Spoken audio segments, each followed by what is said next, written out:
Romans chapter 8 verse 28. And we know that all things work together for good to them that love God, to them who are called according to his purpose.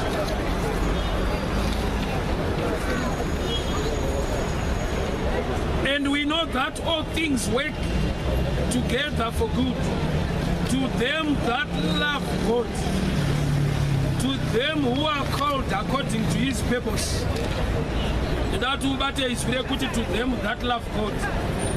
I know that in scripture, when things are not going the right way, but because all things work out for good. But if a statement here, to them that love God, kune avo vanoda Mwari, zvinhu zvose zvinogona kushanda mune zvakanaka kune avo vanoda Mwari, and to them that are called according to his purpose, neavo vari kufamba mukudanwa mupurpose yake. Right. Saka mawedzi maviri anda kuti ubate i-purpose and love, purpose and love, purpose and love. And we know that all things work out together for good to them that love God, love, and to them who are called according to his purpose. So purpose and love. Ruth chapter 3. Ruth chapter 3 from verse 1.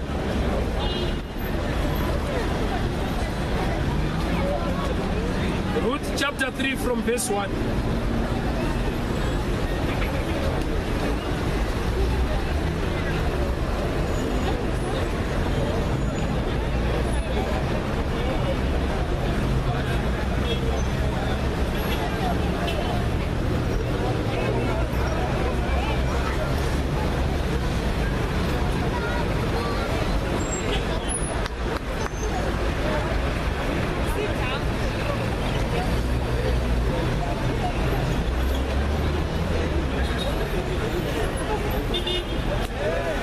So it's Ruth chapter 4. Ruth chapter 4. Again, take it from verse 6. From verse 5. Then said Boaz, what day that you buyest the field of the hand of Naomi, thou must buy it also of Ruth the Moabitess, the wife of the dead, to raise up a name of the dead upon his inheritance. And the kinsman said, I cannot redeem it for it myself, lest I may hinder my own inheritance. Redeem it thyself, for I cannot redeem it. Therefore the kinsman said unto Boaz, buy it for thee. So he drew off his shoes. And Boaz said unto the elders of the people, you are my witness to this day, that I have bought all what was Elimelech's, and all what was Chilon and Malon's of the hand of Naomi. Moreover, Ruth the Moabitess, the wife of Malon, I have purchased to be my wife, to raise up a name of the dead upon his inheritance, that the name of the dead may not be cut off from the brethren. Let me teach on this scripture. Ruth is a quite interesting story. Ruth anoguma kurorwa nemurume anonzi Boaz. Handiyo first marriage yake, is second marriage. But munhu haifanirwa kutopinda muhwani chete according to the purpose of God. But akapfuura nekune imwe marriage yaiva nematambudziko makuru chaizvo ari kunzvimbo inonzi Moab. Kusvika paakafirwa iye akatanga kuteera mwene wake. Chinhu chatoziva chiri easy ndechekuti mukadzi anoteera murume wake. But chiri so different na Naomi. Even murume pasisina anoteera mwene wake. I mean Ruth anoteera mwene wake Naomi, nyangwe murume wake pasisina. kureva kuti maari mune chizaruko kana kuti mune revelation yezvichaitika kumberi than zvakaitika kumashure. Mulife ndoda kuti uve nemind iyoyo. You cannot change your history, but you can influence a change to your future or your destiny. Haugone kuchinja kwawakabva, but unogona kushandura uye nekugadzirisa kwauri kuenda. Nokuti kwawakabva wakatobva, zvakaitika ndo zvakaitika. You cannot change the past, but you can change the future. So Ruth afirwa nemurume wake Malon ari kunzvimbo inonzi Moab. Akaziva kuti I still got a future despite rufu rwauya mulife yangu. As long munhu achirarama anofanirwa kuva netarisiro yezvakanaka muupenyu hwake, zvikuru sei kana ari munhu anorarama ari munaShe. Kana munhu achirarama no matter mune zvakaitika muupenyu hwake kumashure, that does not matter much. Uchine power rekuinfluence a change mufuture yako. So mukadzi anonzi Ruth afirwa nemurume wake Malon. Vanhu vakatobatawo maoko vakati sorry, but iye kwakuramba achiteera amwene wake kuenda kunyika inonzi Bethlehem. Nyika yaari kuteera munhu ndoyega inogona kumuitira favor. I will explain favor iri kuBethlehem. Bethlehem inzvimbo yekwaIsraeri.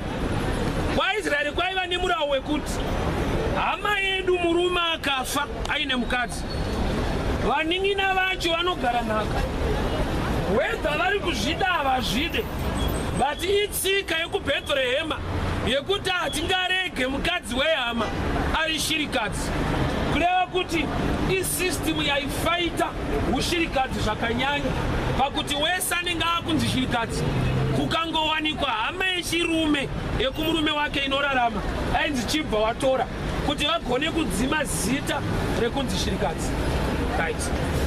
Saka Ruth achiteera Naomi longa chinhu changa ambochishumirwa nokuti faith comes by hearing and hearing by the word of God.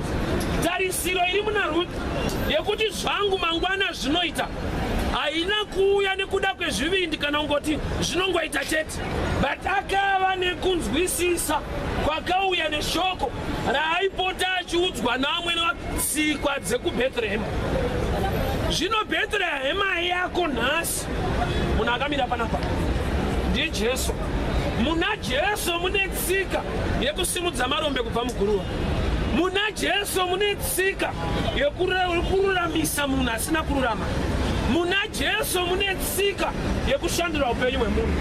Saka ikoko beti ndokunofanirwa kunangiwa nemunhu anenge ambonzi nenyika sori, zvako hazviite nokuti wakazodai ukazodai. Muna Jesu munhu ane nhoroondo isina kunaka anogona kupedzisira ane future inotapira. Kana wauya kuna Jehovha, test yawakafoira kumashure inotorwa naMwari.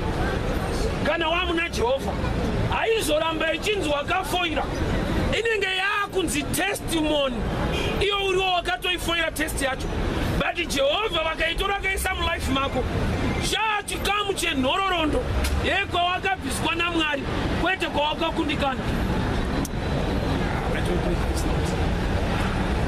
Bethlehem Juda ndokwakabviwa naNaomi nemurume wake Elimeleki naMalon naChilioni iri mhuri vachitiza nzara. Nzara inouraya ndozvinozivikanwa, but pavakatiza nzara chakanetsa vava kunzvimbo ine maguta kuMoab vakafa. You begin to wonder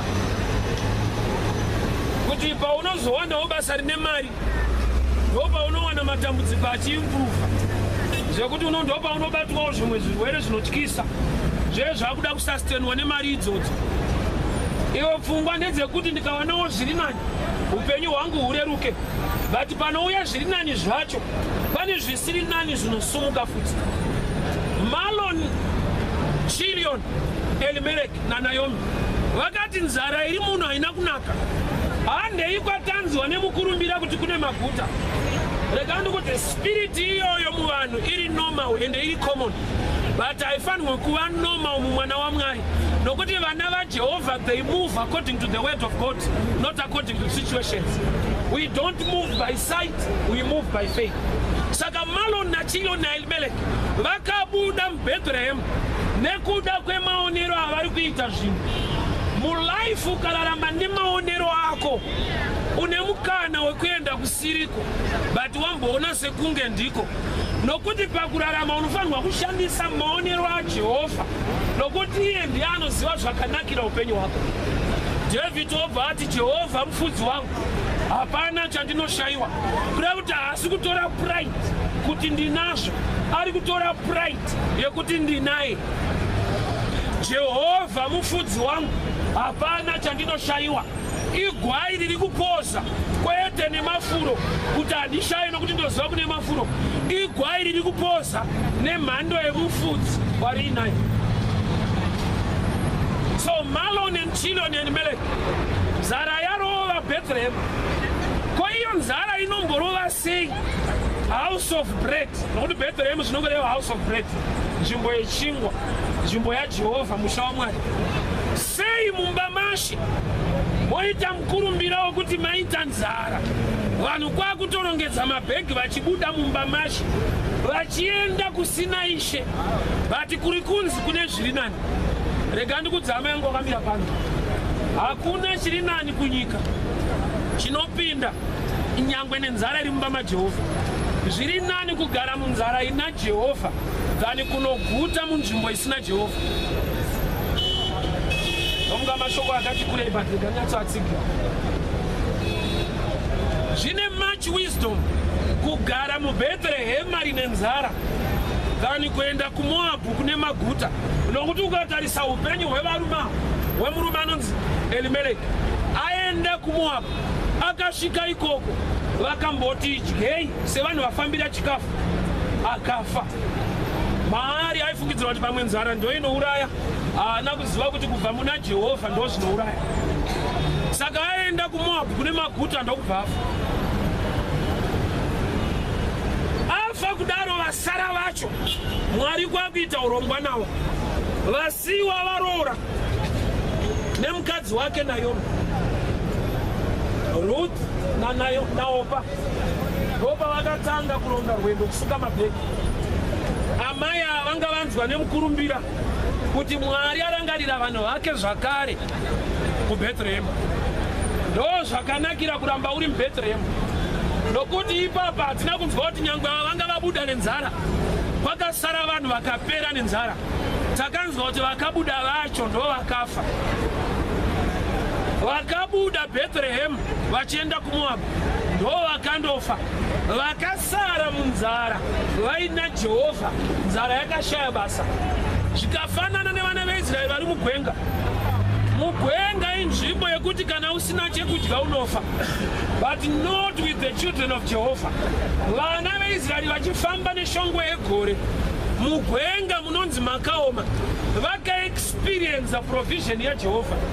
Ndopa vakaziva kubva kwaMwari kuti zvikaoma zvikadii kune matombo anogona kutaurwa nawo akatipa mvura, nokuti tiri vaJehovha. Vana veIsraeri vari mugwenga, gwenga rakavasapota kusvika palevel yekuti kwavari kuti vataure kuti tiri mugwenga zvairema, nokuti life yavairarama mugwenga macho haisi type yemugwenga. Uchazviona ukafamba naJehovha, nyika yamira mamiriro ayaita kwauri, unenge uchizvinzwa kune vamwe, nyika iri imwe chete. Chikonzero, nyasha dzaJehovha dzinopfavisa pakaoma. So Naomi anzwa nerunyerekupe iri nyaya.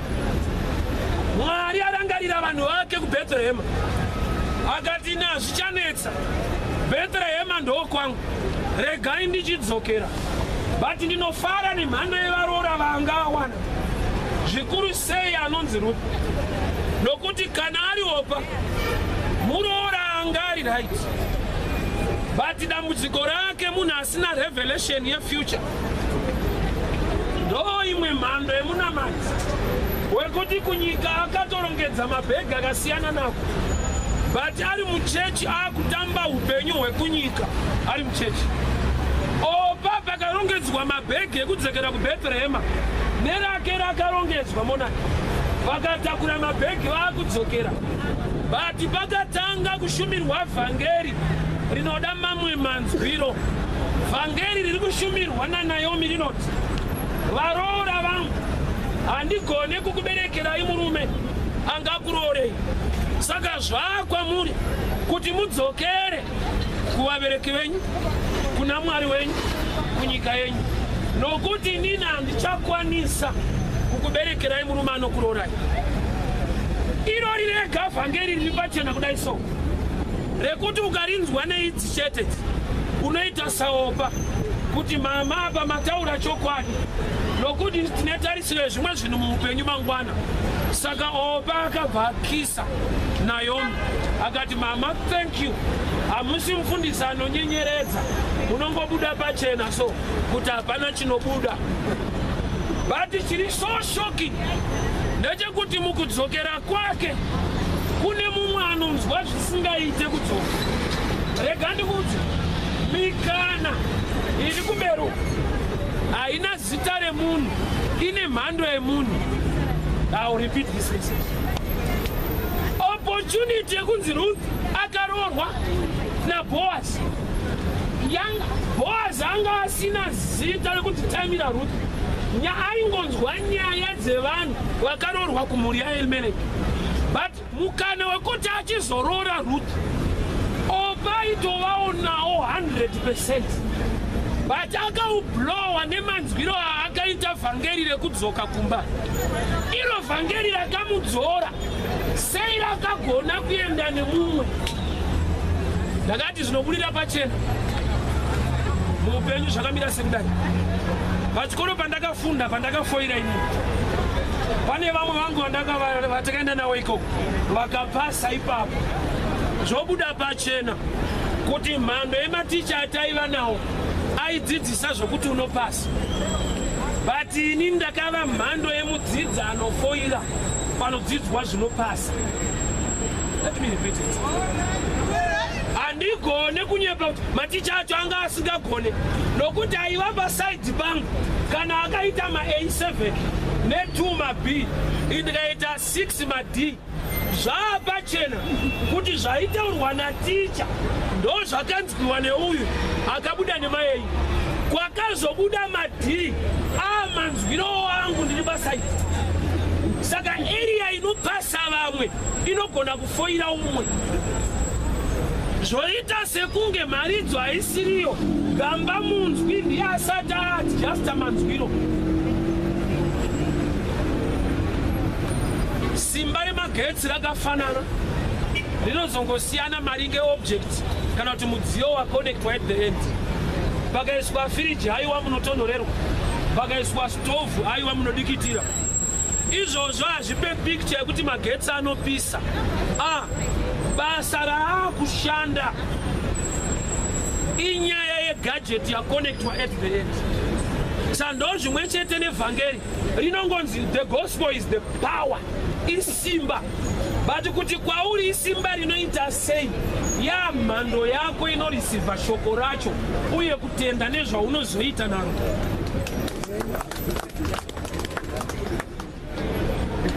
Magetsi apise kana kutonhora, chaiswa kumberi zvekuti mukatokonekta radio unofunga kuti magetsi ndo anotaura news. Magetsi haatombounza news kana chakonectwa at the end. So Ruth naOpa vakatorongedzawo mabhegi. Ndine mutenda akamira panapa akati fodya tsve, doro tsve, zvese zvemusikanzwa kusiya kwakuti tande nerodhi inonzi kunamata. But on the way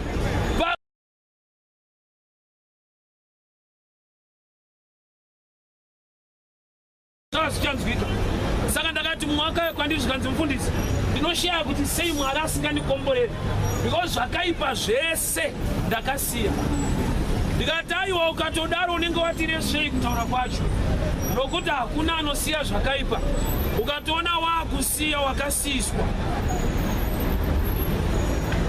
isimba raMwari raakurarama mauri raakukonzera kuti usiye. Saka uchinzwa mauri munombomuka nharo so ndiye anenge achitisiya usiriwe.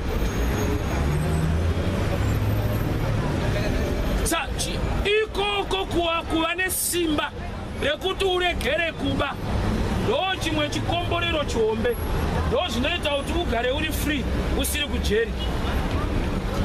Tine vanhu vasingagone kuziva kuti freedom inokosha zvakadii. Kusvika musi waanongosungwawo 2 days ari muchitokisi anonyaziva kuti panze pari right. Izvozvi pauri ipapa pari right zvisingaite, but kuti uzvitende unoda mbosungwa mbichara. Freedom iyi unoziva here umwe munhu akanzirara muchitokisi 3 days angatobhadhara mari yakawandisa kwete kuti nyaya yake yapera kungoenda panze. Iwewo wabhadhara here panze paurisa ko kungoti Mwari maita yenyu ndiri panze.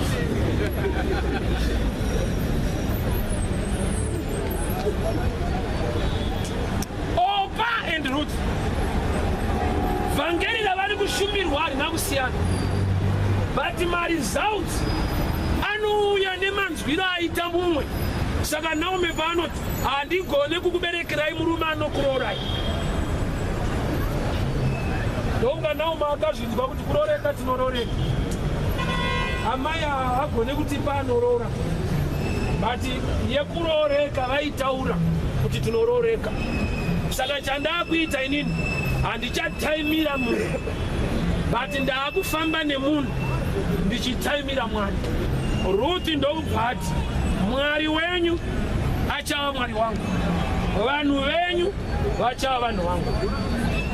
Ipapa Orpah kuti achiziva kuti kwatiri kuenda tiri kunoroorwa ari kuipotsera papi, nokuti tsika yekubheterehema yekugara nhaka itsika iri muBheterehema. Kana muri kuMoabhu unotoda mushumiri asingakuvanzira angakuzivise. Ukasazviudzwa unotadza kuteera makamirirwa nevarume. But ndinofara ndofunga Naomi akadevelopa ukama hwakanaka naRuth zvekuti pane musi wavaitandara akati muroora zvaunoona kwatakabvawo kwedu zita rinonzi Chirikadzi vanoedza nepavanogona kurivhara. Chikonzero kune tsika yenhaka wese akaroorwa kwedu kwaIsraeri akangofirwa nemurume vamunini vanokutora kwedu kuvanofaita ushirikadzi. Saka vhangeri irori rakaramba richipinda mari. Saka musi waakanzi handigone kukuberekerai akati hongu nyange musingagone kundiberekera, but there is a system in the place of Jehovah that can give birth to my men.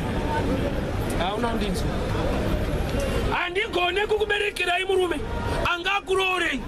Na Ruth ndokubva ati hongu iri ramataura rakajeka, but kune ramakambondishumira musati mashumirai, rekuti kwaIsraeri havadi kunzwa kuti munhu ishirikadzi kana hama dzemurume dzichiri vapenyu. They fight ushirikadzi usvika wapera. Saka kana kuchine hama dzaMaloni naChilion, rwendo handiregere kuramba ndichifamba. Baba, kuna Mwari kune nyasha, rwendo rwokutenda ramba uchirifamba. Kune zvikuru zvakachengeterwa upenyu hwako, but vafamba vaenda. Baba, verenga from Romans chapter 8 verse 20. So I need to repeat it again. Vafamba vaenda. Let me start now. Ruth ndinoskipa zvakati wandei inyaya yakati kurei. Ruth akaenda mumunda maBhoazi musi waaifanirwa kuroorwa, ndokubva aenda mumunda. Boazi akatanga kutaura naRuth. Then Boaz said, from the day that you buy the field of Naomi, you must also buy Ruth the Moabitess, the wife of the dead.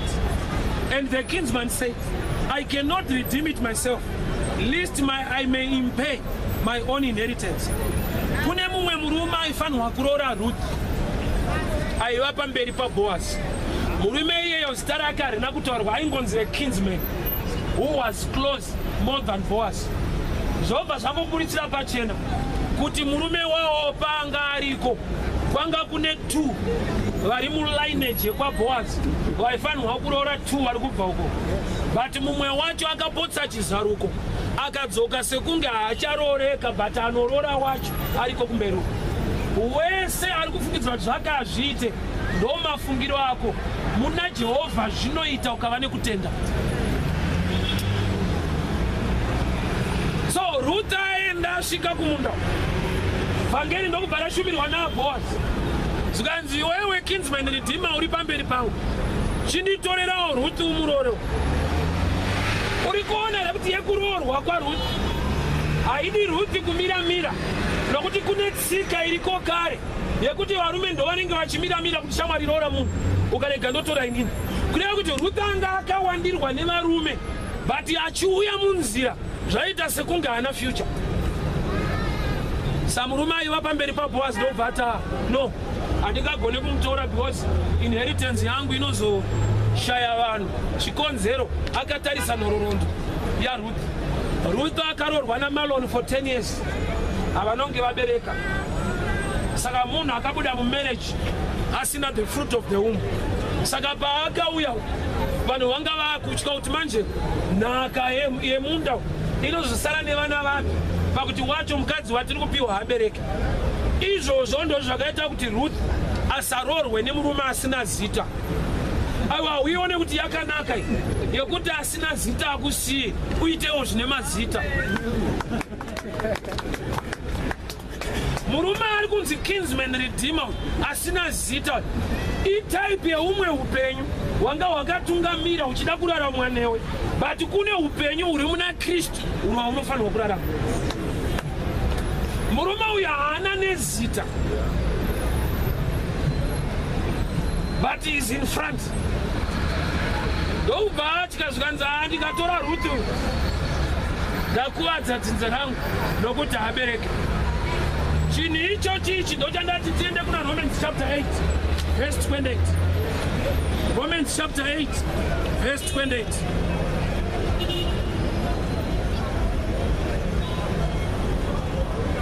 Romans chapter 8 verse 28. It's a common scripture.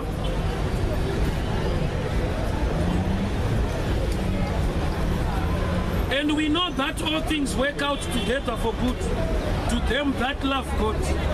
Munoziva Ruth achiuya achifamba naNaomi akati mwari wenyu achava mwari wangu. Iyoyo ndio inonzi love yekuda mwari wacho.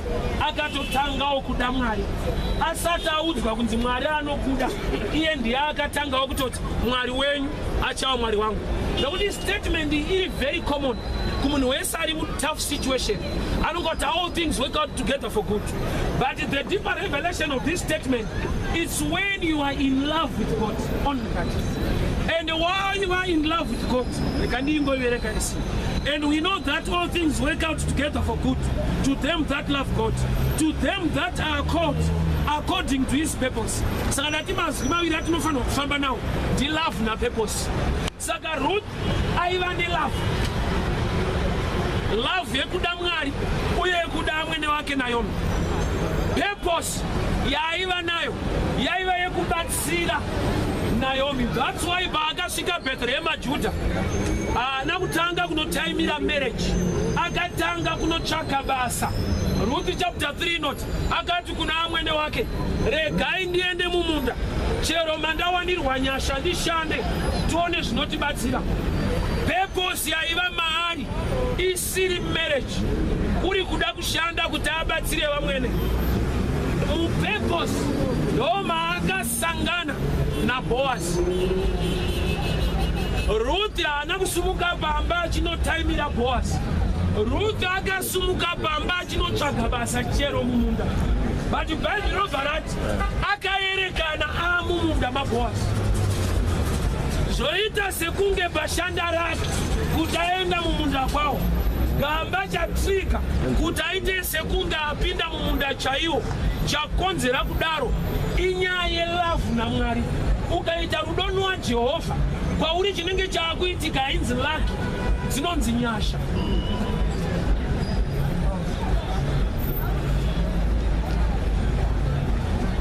Pane zvinhu zvinoitika muupenyu kuti unosangana nemunhu chaiye panguva chaiyo anofanirwa kukubatsira zvongoita sekunge ndezvelaki. Kana uri muna Jehovha une love naMwari, ndo panocreatwa situation inenge yaRuth yekuti akaerekana mumunda maBhoazi. Haasi kufamba achibvunza kuti nhaimi uyu munda wano, nhaimi uyu munda wani, but love yaanayo naMwari uye nepurpose yaanayo yekuda kuchengeta amwene, akaerekana mumunda maBhoazi. Chinhu chichatrika kuti uwire mufevha ilove naMwari uye nepurpose.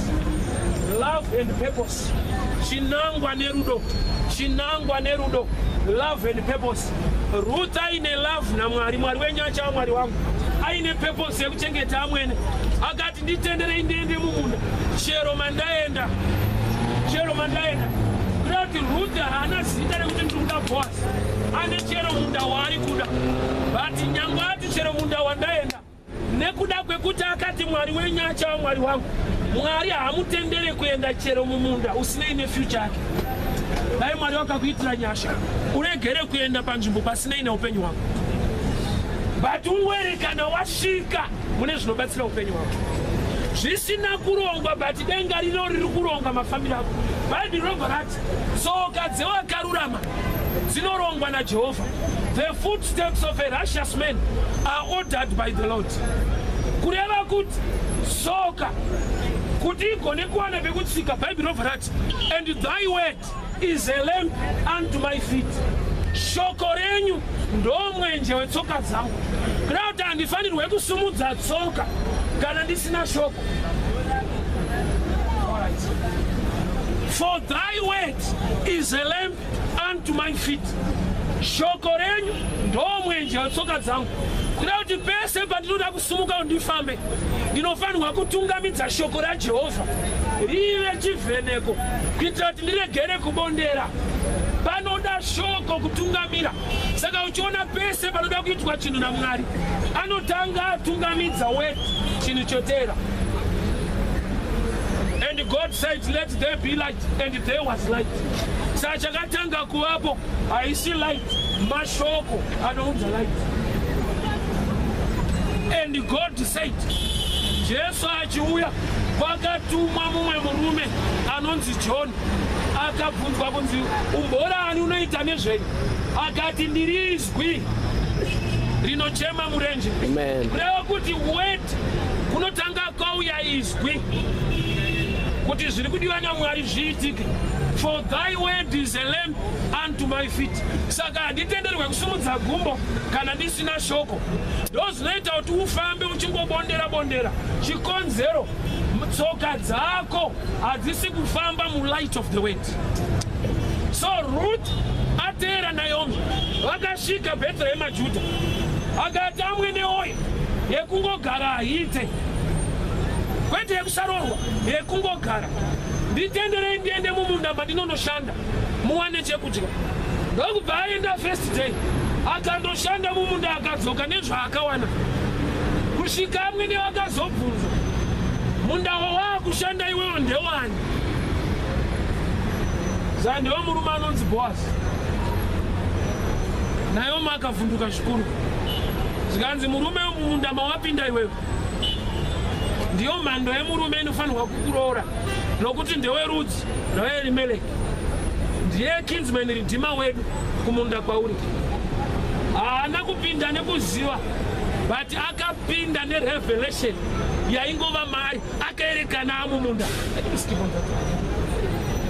But panhau yake yekuroorwa haasi Boazi aiva the first man anofanirwa kuroora Ruth. Uchaona kuti mulife pane upenyu huviri hunoraramiwa nemunhu. Upenyu hwaunongoraramawo usina Mwari, nemhando yeupenyu hwaunorarama kana waamunasha. Iwowo usina Mwari ihwo unogona kungotungamira kana iwewo usingade kutungamirirwa nasha. I remember ndisati ndatendeuka sanda kunamata, ndine mhando yeupenyu hwandairarama. Whether ndaizvida kana ndisingazvide zvaingorekana zvadaro, nokuti ndandisina anonditungamirira. But ndana Jehovha, tsoka dzangu dzinorondwa neshoko rake. So murume ari pamberi paBhoazi ari kungonzi kinsman redeemer. Zvanzi kwaiva netsika kwaIsraeri yekuti kana waitadza nyaya yataurwa waibvisa shangu wobata shangu mumaoko, a sign of surrender, kuti handiigone mumwe ngaaite take over. Waibata shangu mumaoko, sign yekuti rwendo rwacho handigone kurufamba, bhutsu ndabvisa. The same ne calling ya Moses. Kana wakuronda nyaya Moses. Moses achidanwa pagwenzi anonzi bvisa shangu dzako, nzvimbo yauri itsvene. Ipapa ukada kunyatsojeka neshoko, shangu dzinei nemunhu ada kudzwa zvinhu, nokuti Moses aida kutaurwa naye.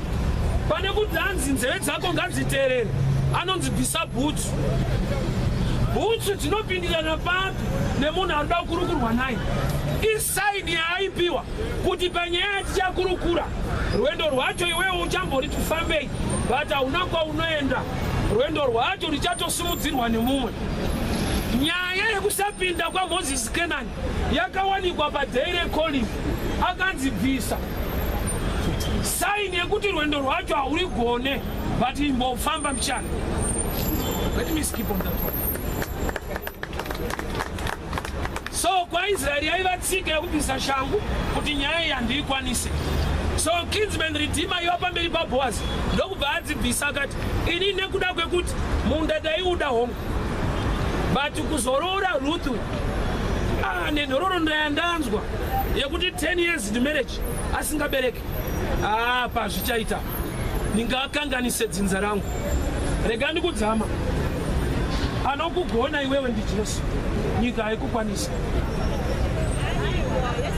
Nyika yakabuda pachena haisumudze marombe. Mwari ndiye akataura izvozvo chete kuti ndiJehovha anosumudza marombe kubva muguruva. Nyika pane painozoti mukomana anyanyoita rombe muitei manager. Nyika haina mafaniza akadaro kuti mukomana urombe hwamunyanya mupei ofisi. But Jehovha ndo vakasarudza nekuda kwekuti simba racho vanaro, simba racho rekusumudza upenyu hwako vanaro. Chinoita kuti paridze kuti Mwari anokugona inyaya yekuti nesuwo akatigona tatisina kudai. NdiMwari ane nhoroondo yekugona. Ndosaka Bhaibheri richitangira pana Genesis 1 pazvanga zvisina kumira mushe ndo pakatanga Bhaibheri. Iri saini yekuti Mwari akada kutanga newe, kana ukatova as bad as Genesis 1, God can start with you. Nyika yanga iri shapeless, iri void, in a darkness, and God began to bring a change. By His word, a change began to be shown. So no wonder, ukauya wakadi, God can handle you. Hakuna kukanganisika kwekuti Mwari anoshabe kutangira, nokuti anowanzotangira pazvakatonyanyoipa pari beyond human. Saka Ruth chiri kumurambisa imereji yekutanga nemurume, nokuti ndo yakamumakisa kuti abereke 10 years namaloni no mwana. Saka murume ari kunziroora uyu ndokubva averenga nhoroondo yemukadzi wacho, kunzi ane vana vangani, zvikanzi haana. Agara nemurume makore mangani, zvikanzi 10. Zvikanzi vedu vemunda ndouda, but apa manja munonyudza dzinza rangu apa. Gamba rega ndikudze, chiri kumurambisa ichochichi ndo chakakonekta kuti agone kuroreka nevarume vari kunzi vafanirwe kumuroora. Nokuti Bhoazi nemumwe wake vari kungogara nhaka chete. Haugone kugarwa nhaka kana usina murume akafa, inenge ya first marriage. Saka mhando yaBhoazi kuroora kwake inhaka. Saka nhaka inouya kana wabva pane mumwe murume. Gamba kubva pane mumwe murume kunogona kukubvisa pane zvinhu zvinoita kuti umakwe neachauya. Wakuzviona zvikuitika muna Ruth kuti ari kunzitora urore, averenga nhoroondo akati 10 years no mwana handichada. Gamba iyo yekuti amboroorwai ndo yamumakisa. Gamba marriage yekutanga ndo yakamunakisa kuti agone kuva type inororeka futi. Aya, marriage yekutanga inoita sekunge ndo yakaburitsa pachena kuti abereke. Gamba ikoko kusabereka kwacho nyangwe anga akarorwa. Kurorwa ikoko bedzi ndo kunoita kuti aroreke futi. Saka uyu paari kuramba achiti azviite, ndinoshama nemurume anonzi Boazi. Anoti kana iwe wazvitadza ndotora ndirini. Ko sei Boazi asingatyi pari kutyiwa nevamwe varume? Sei Boazi asingatyi kuti dzinza rinofa nokuti nhororondo yaverengwa 10 years? Akati ndofunga Kinsman Redeemer uyu dzisina kunyatsotiombichana pakuti kudai so research yake yanga isiri complete, yaiyo halfway. Ndo imwe research nevamwe varume vakamira pano kuti haisi complete halfway, pakuti kudii pese murume nemukadzi vakaroorana pakasava nemwana vanofungidzira kuti mukadzi. Varume muri kwero? Ndiri murume semi. Murume asati afamba anotopedzera akutofungidzira kuti adzimai ndo vane problem, nokuti varume tine spirit yekuva correct always kana ari maissues emarriage. We are ever correct. Yeah. Saka tiona kune murume wekuti anoti kana ndikabatwa nemumwe mukadzi hazvina kana problem, asi ndikabata mukadzi wangu nemumwe murume anoenda. Ispirit iri matiriso nekuti isusu hatikanganisi. Vakadzi ndo vari wrong. Saka uchiona arega ndipasiya ndibate murume. Marriage iri kuita kuti Ruth asarorwe nemurume wokutanga ndo marriage inomupa marights yekuti aroreke.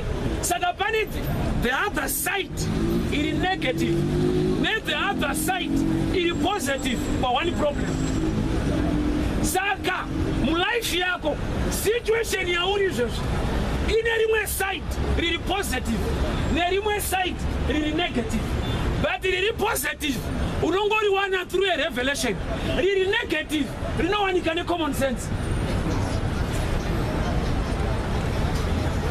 Sabhaibheri ichiita akatukwa munhu anozembera panzendemera panjere dzake, because common sense inokudrive kunegative. Saka uchiona une pfungwa yekuti ndakwandoenda tingaitei zviri negative zvega zvega, unenge uchitarisa macertificate ekuchikoro nekushaya hama, ndobva watokonkluda wega kuti apa kufira mahara. Tinakana sekuru anokujeka watokonkluda. Why? Ndo inonzi common sense inojaja maringe zvainoona. But the positive side is a revelation. The positive side of your life, you are a big man. But the negative side, hauna kwa unaenda. Saka ya choice yekuti uite sarudzo to follow the negative, that is common sense, or to follow the positive, that is a revelation. The negative side yekuenda kwa Jesu pamuchinjikwa kurowa, kurovererwa. The positive side kuroverera zvivi zvevanhu. Let me help you. The negative side yekuenda kwa Jesu pa cross kurovererwa. The positive side kuroverera. Ndo pakarovererwa mirau yese nezvivi zvaibata vanhu ipapa. But the other side pairovererwa Jesu. The other side pairovererwa zvinhu naJesu. Saka chakaita kuti Jesu achienda pamuchinjikwa, you are seeing the positive side of the cross. And izive pawakapinwa izvezvi, have you got eyes to see the positive? Zvichioma muomero wazviri kuita, have you got eyes to see the positive? Meso iwayo haasi enyama, they are spiritual eyes. You need to pray, Mwari ndivhire meso emweya ndigone kuona zvazvakanakira, nokuti zviri kumboita kuti Ruth arambwe nemurume ari kuda kuroora, izvozvo ndo zvakamupa marights. Unoziva kuti ndo mistake yaida kuitwa namai Moses. Vabereka Moses zvakanaka-naka, inova ansa kuti vanhu vabude muEgypt. Kwakunoviga ansa kurwizi. Minduro kwakutora kwakunoita yekuvigawo. Ansa vanofanira kuda pachena kuti vanhu vayamurwe. But mai Moses vabereka mhinduro vakanoika zvikatotora Mwari wacho kutuma mwanasikana waFaro kunogeza kurwizi zvaasingaite mazuva ese kuti vanhu vangu vane mistake 1 ikavapa ansa vanoviga chienda unotora kwaakavigwa. Moses haana kuwanikwa pachena, akawanikwa kwaakavigwa zvokuburitsira pachena kuti mai Moses havanonge vaziva the positive side yekuonekwa kwaMoses. Let's preach this way. Kuvigwa kwaMoses vanga vakafokasa nenegative mind kuti mwanangu anofa, but kuzonhongwa kwaMoses yanga iri positive side yaJehovha for people to be delivered. Saka mai vaMoses vakati bheta ndivike, Mwari akati bheta awanikwe. Tange Mwari ari kutengesa vanhu. The same with Abraham. Abraham akaenda nemukadzi wake Sara kuEgypt. Zvikanzi vasvika zvikanzi kana tasvika kuti uri hanzvadzi yangu. Haana kuziva the positive side yekuzivisa vanhu kuti mukadzi wangu. Iye aiti vakaziva kuti uri mukadzi wangu vanondiuraya. Gamba paakazozikana kunzi mukadzi wake akapiwa pfuma nezvinhu akanzi budai pano. The negative haina revelation nokuti kana mind, but the positive ine revelation nokuti is the mind of the spirit. So Abraham mukadzi wake wari kuti unondiurayisa ndiye akaita kuti adzoke kuEgypt ane zvinhu aurayisa anopfumisa. Mambo akati shamwari kana ari mukadzi wako usadaro please, chitora makwai nevaranda nezvinhu zvese ubude muno.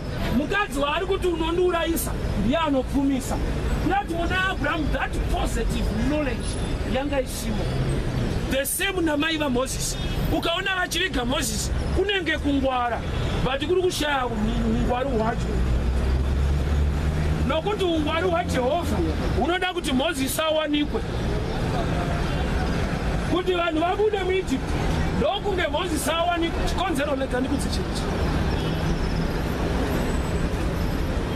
chakakonzera kuti Moses ayamwe mukaka wamai vake, iye anhongwa nemwanasikana waFaro zvokuburitsira pachena kuti ndo yaingova plani yaMwari kuti musavige mwana, muchayamwisa mwana wenyu nyange vasingade. But munhu aigona kutadza kutenda izvozvo kuti zvingaitere vanhu vari kuti mwana wese ngaaurawe, ndobereka wangu ndoyamwisa vachindichengetera.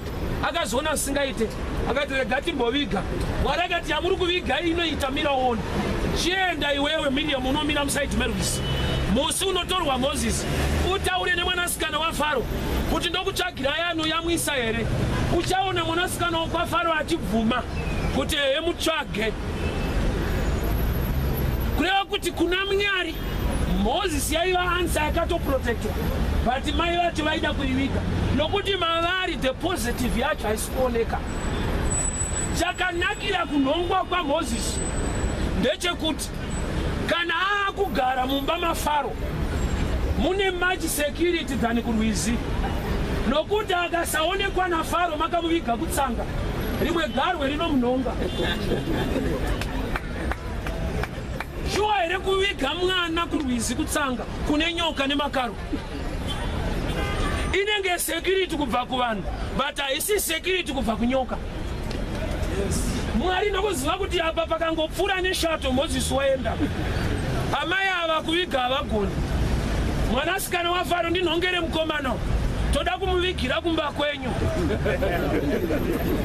Nokune security iri nani. Bhaibheri rinoti Moses ndokubva akura achigara ikoko, but achinwa mukaka wepanze, achigara naamai vakamunhonga, achiyamwiswa nevakamubereka. Sa kuita ana mai tu.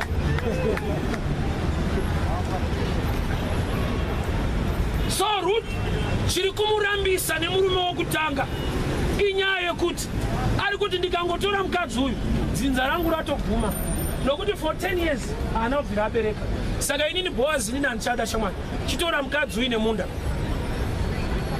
But ichocho chiri kumurambisa inyaya yemarriage yekutanga, but marriage yekutanga ndo inomuwanisa marights ndekuti aroreki pamarriage inotenga. Saka the positive side ndekuti you still have a right to be married. Uchine right yekuroreka although une record mukurorwa. The positive side mulife yaRuth ndekuti nyange wakambororwa ukasabereka, but iyo yekuti wakambororwa nevanhu vekubethlehem ndo yakuwanisa marights yekuti vamwe vacho vagare dare kuti ndiani angatore. Let me give you the other positive side of the first marriage. Iyo yekuti haana kubereka naMalon ndo inoita kuti Boaz azive kuti ndini ndichatangawo naye. Boaz mukadzi waari kutora imbova waMalon kana asina mwana ndo paanoziva kuti apa ndini ndichabereka naye kana asina kubvira aberekwa nemumwe. But ndoda tione kuti sei Boaz achizoona zvichiita kutora munhu ane rekodi inoita sekunge aite. Kadzi anonzi Ruth, kadzi anonzi Ruth auya kuBethlehem, akauya ataura mashoko mairi: Mwari wenyu achava Mwari wangu, vanhu venyu vachava vanhu vangu. Mwari wenyu, vanhu venyu. Kuti achiri muRoti ane zvinhu zviviri zvaakatora. Akatora Mwari nevanhu. Saka ari ikoko aiva Ruth anodiwa naMwari weko. Vanhu vanga vasisina choice nokuti vakatorwa through prayer already. Zvikafanana nenhau yaJesu asati aenda pamuchinjikwa kwakaitwa mavotes, maelections yekuti ndiani anoenda pakati paJesu naBharabhasi. Munoziva here kuti kuenda kwaJesu pacross hakwaiva nyore nokuti michinjikwa yaifanirwa kuendeswa munhu ane mhosva. Jesu anga asina. Ichitotongwa mambo akabuda panze, Pilate akabuda panze akati varume yaJesu ndaivheta hapana nyaya. Pilate akati Jesu haana mhosva, todine nhau yaJesu. Kuda kuti Jesu haisi type yaifanirwa kuenda pamuchinjikwa nokuti michinjikwa yaiva sentence yemacriminals, kwete vanhu vari right. Sachazopa Jesu kuenda pamuchinjikwa waasingafanirwe kuenda nekuda kwekuti akarurama inyaya yekuti ane sarudzo yaakaita spiritually yekuti baba ndikaenda panyika zvivi zvevanhu vacho ipai inini ndiende nazvo pamuchinjikwa. Iyoyo decision Mwari akaivhaliwa sekunge akatotora. Saka pari kutongwa nhau yaJesu, Pilate pari kuti haana mhosva, kuna Mwari ari kuti tsano avaona ndiye ane mhosva dzese muchindo.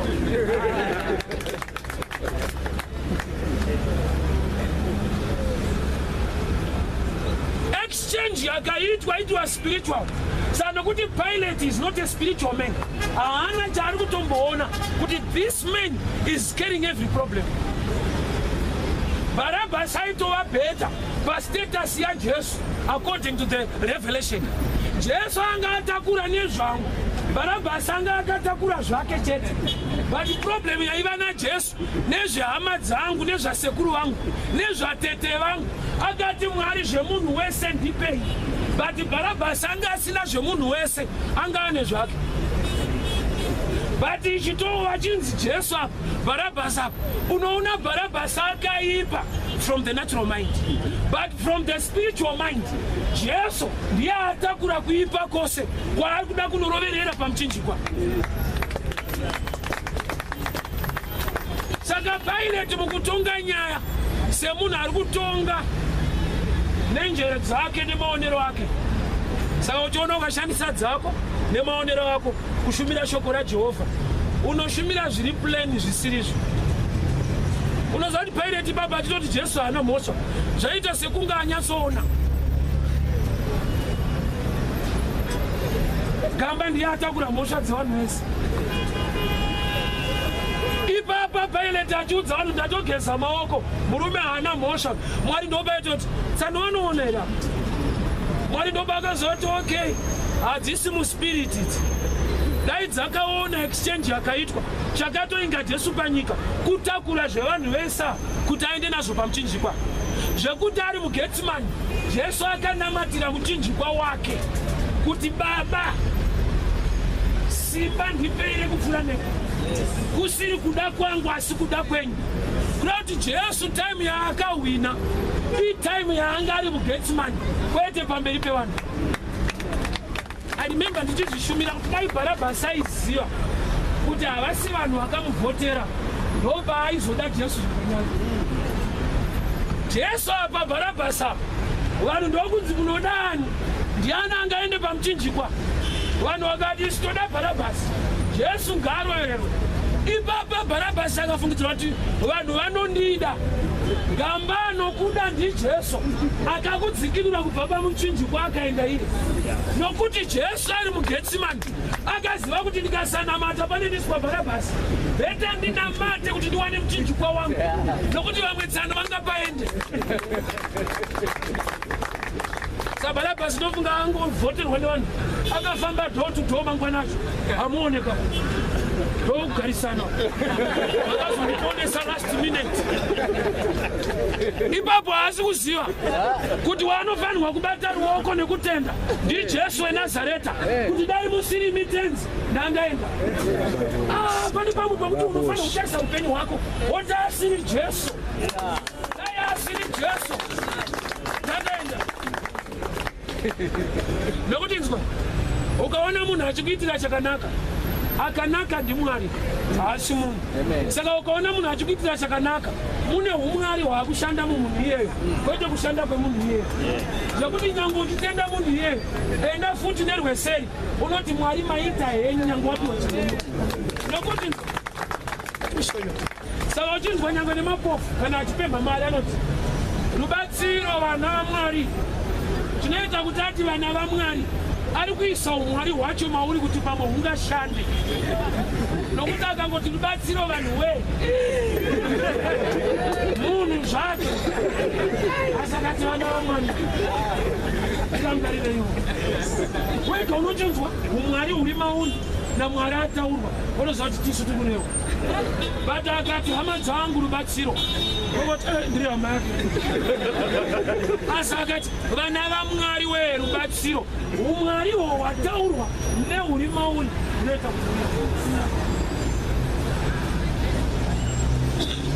so Boaz haasi the first man. Pane anouya oramba munhu ende chiri kurambisa munhu ndechekuti akabuda first marriage asina kubereka. Gamba ichocho ndo chinoita kuti aende to the right man anogona kubereka naye. Paakagara naMaloni vakasabereka he was not the right man, he was the wrong man, but aiva correct pakuti anongomupa marights ekuenda to the right man. Ndati Boaz haarore mhandara, Boaz anogara nhaka. Saka nhaka haigarwe kumunhu asati aroreka. Saka pane pekuti unororeka zvinokupa right yekuzororwa musha. But kuroreka kwacho komuburisa nemarecords ekunzi haabereke. Gamba iyoyo yekusabereka ndoinoita kuti usaroreke neasirire pasecond time. Arigani patsindine papa. Ndopane udobidobi hwaJehovha ipapa. Haleluya. Iyo yekunzi Ruth haana kubereka naMaloni ndoya kurambirwa nerimwe dhara kuti achirorwa naBoaz. Kureva kuti first marriage yakaita kuti asabereke naMaloni ndo inomurambisa nesecond, but kurambwa musecond komusvitsa muthird inoita kuti abereke naBoaz. Kureva kuti Mwari ndo vakabata chibereko chake vakati tiregera kubereka. Kusabereka kwako kunoita kuti uzorambwa nerimwe dhara uzowanikwa neachakuroora. Hauna mdinzwa mtamsogoro. All things work out together for good. Kureva kuti dambudziko iri rokuti haana kubereka naMaloni rinorambisa nemumwe, but rogoita kuti aramba wacho ave type isiriyo inofanirwa kukutora. Nokuti dai akabereka vana 2 or 3 naMaloni murume aifanirwa kumuroora haasi Boaz. Nokuti chaakarambirwa nemurume aifanirwa kumuroora ndechekuti dzinza rangu ringangoparara nokuti munhu haabereka. gamba ikoko kusabereka ndokunoita tsano vasiri varo. God can make a way kuti rive chinhu chakanaka mlife. Don't lose heart in challenges, in problems. God can make a way. Inobva yava testimony yekuti Ruth akamira pamberi pechechi oti hama dzangu ndinotenda Mwari padiki ndarorwa nemudhara asiriye akatondikambira yekusabereka but ndakazororwa newandakubereka naye. Ndatipuwa research yemurume wokutanga chinoita kuti ati dzinza rangu rinozofa. Ari kuita sekunge akaongorora life ya Ruth naMalon kuti pavakaroorana Ruth ndiyanga asingabereke. Ndati mind iri kuvarume vakawanda kuti mubereki pakashayika mwana vanoti mukadzi wacho. Yes. It's possible kuti ave murume wacho.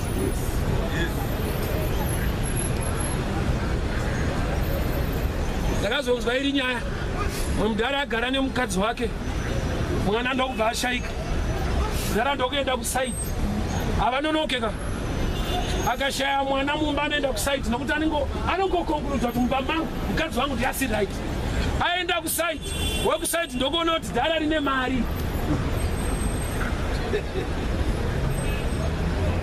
but ndokumbogara naro ndokuona mwana haasi kutamba ndokuti kuti ndifadze dhara rangu chirega ndichiita mwana nemumwe ndoti ndewako iwewe dhara nokuti rakatizawo kuri chida mwana but iro haribereke saka dauripfidzisa ndakuriberekera neumwe tuno ndobva paberekwa mwana iyeyo dhara uyo akafara ndobva tokuti junior hatinonoke junior adzimai vekumba vakushautwa every day rubva kunoona mai junior adzimai ndobva vazongonzi rikandiende kwababa vangu ndobva vabva pamba pai ndobva agara namai junior. Adzimai vake ndokuitawo nhumbu warorwawo nemumo kwakuzosangana uyu ane mwana wake uyu ane mwana wake. Unoziva kuti ane chokwadi chekuti anobereka mukadzi nokuti anotakura nhumbu apa ndokukwadza.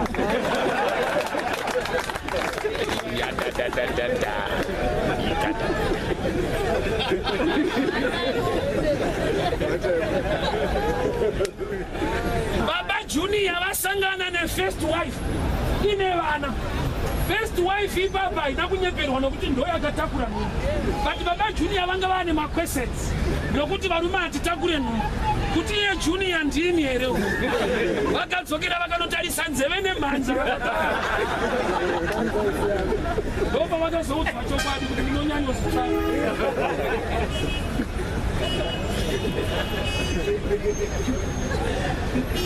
Ita research iri complete. Don't rush to blame others. Sometimes it's on you. Samurume ari kuramba Ruth ari kuti dzinza rangu rinofa sekunga akanzwa kuti Ruth abereke. Iye Ruth wacho akatozobereka mwana naBoaz kureva kuti Ruth aibereka anga asingabereke ifirst husband yainzi Malon but second husband ari kuramba asina complete research. Half truth is very dangerous. Half truth is very dangerous. Kuziva kushoma kunokuwadza. Kuziva kunoda iri complete package. Ndaidzwa vamwe ndikatonoza kunonzi kusununguka. Kusununguka kusungirirwa pane zvinosunungura. Nenzaniso. Nyika yedu yakasununguka. Zvinoita kuti uenjoye kusununguka kwacho aufarise. Ukangofarisa zvekufamba uchidhraivha wakadhakwa uchidi unoenda kujeri munyika ine independence. Chakavakirwa majeri nyika ine independence isaini yekuti kune vasingagone kuenjoya independence.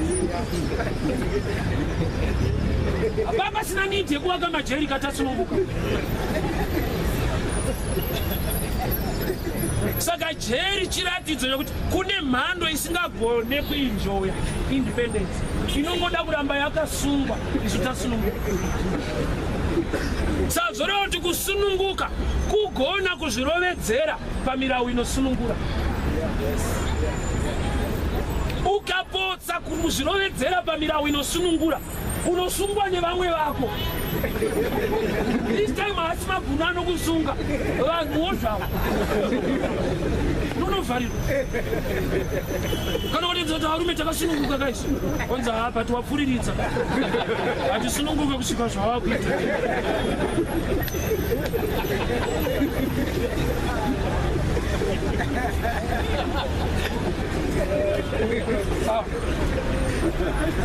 Ukapfuririra vanokugumbura vanhu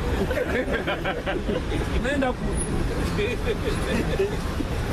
So Ruth first marriage ine positive side nenegative side, but murume anonzi Boaz ari kuona the positive side nokuti munhu ane complete research kuti uyangomhanyira kujaja nyaya akati andinoone ndikakanganise dzinza anzwa nani kuti mukadzi wacho ndiyanga asingabereki. Unoziva kuti nevanhu vari kurama nehalf truth. Wakanzwa nani kuti haubudirire, wakanzwa necertificate yako ko iri harisi certificate reupenyu hwako here, haisi tsamba yelife yako here. Bhuku raMwari rinoti kudii?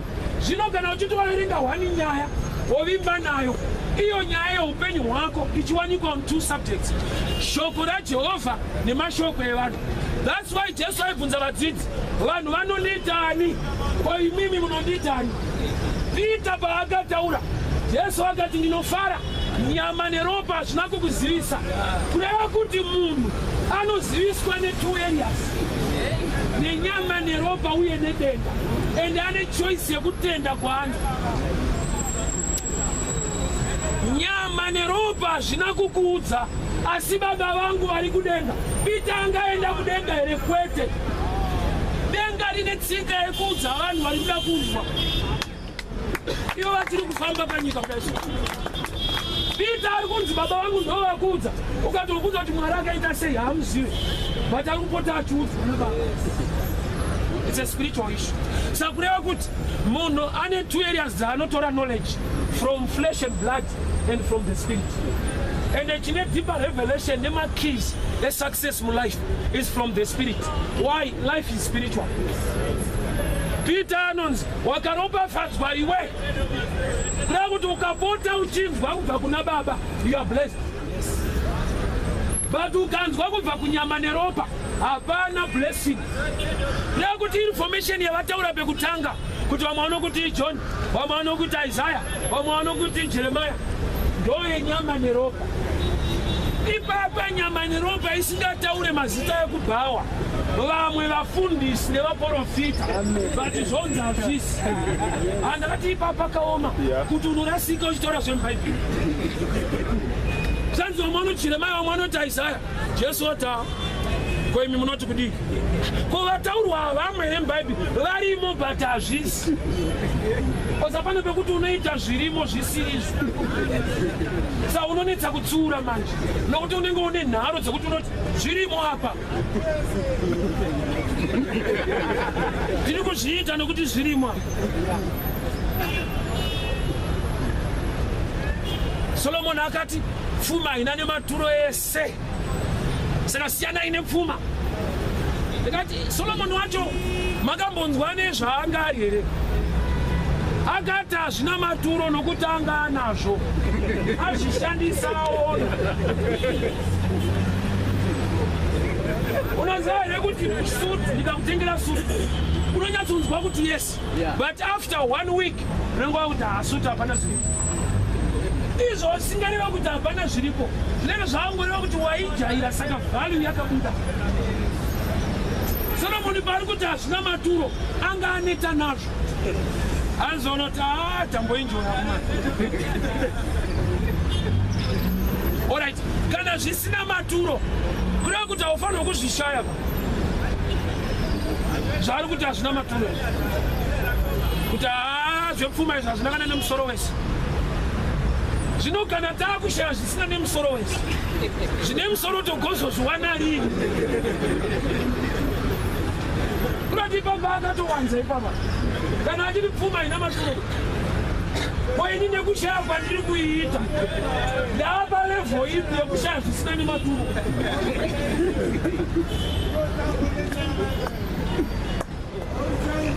First marriage yakamuexposa kuti aite sekunge habereki. gamba iye kubereka achiri kukwanisa, but pane chiri maari chinoda kuti asangane naBhoazi. Ichocho ndochinoita kuti akaenda kuna Maloni varegere kuva nevana. Kana even dai Maloni aibereka, Ruth anga asingabereka, but nokuti Mwari vane destiny, vane future yavari kurongera Ruth, ndo vakagona kuita Jehovha vane kuronga kwavo kusvika zvako zvaita.